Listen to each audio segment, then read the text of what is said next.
There is some incorrectness in generally accepted rationale for calculus. Stop this bullshit. If calculus was wrong, how could modern science and technology grow out? Those achievements are due to method for calculus rather than rationale for calculus. Rationale for calculus is a system to explain why the methods work. Method and rationale are two different things. Method for calculus is right, but rationale for calculus has problems. I don't believe it. It has been 200 years since the publication of Karcher's analytical course. What makes things right or wrong has no matter with when and who created it. Why has no one pointed out the mistakes in calculus over the years? Firstly, professional mathematical language constructs a barrier in modern mathematics. If people cannot master the professional mathematical language, they won't have the right to speak in mathematics. Secondly, in order to cover up the mistakes in the generally accepted rationale of calculus, some other mistakes are made. For example, an old wives' tale for the infinite set. One-to-one correspondence can be established between the subset and the whole set, is regarded as the truth. Thirdly, in order to eliminate the repulsion to the fallacies which can't be tolerated even by the intuition, the statement that the geometric intuition is unreliable is propagated.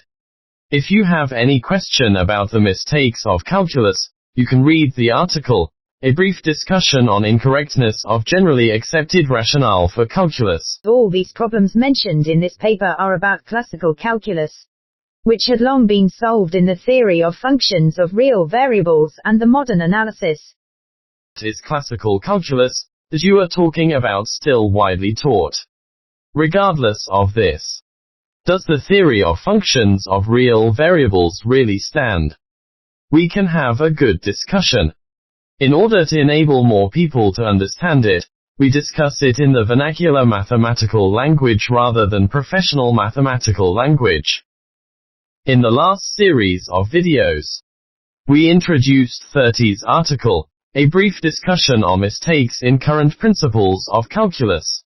One may say, all these problems mentioned in this paper have been solved in the theory of functions of real variables and modern analysis. However, it's not true. Furthermore, the theory of functions of real variables, the fundamental content of which has become the prevalent basis of all the branches of the analytical mathematics, is untenable. In this series of videos, we will introduce 30's article, A Brief Discussion on Functions of Real Variables, as the perfection of principles of calculus. We will talk about in 5 aspects. The current theory of real numbers cannot justify itself. It's impossible to establish the one-to-one correspondence between the subset and the universal set. The premise of the demonstration of Cantor's theorem is untenable. The current real number system has no measure. Explanation of Liouville's inequality in the theory of functions of real variables is incorrect. Once one of them stands, it means that the theory of functions of real variables does have problems.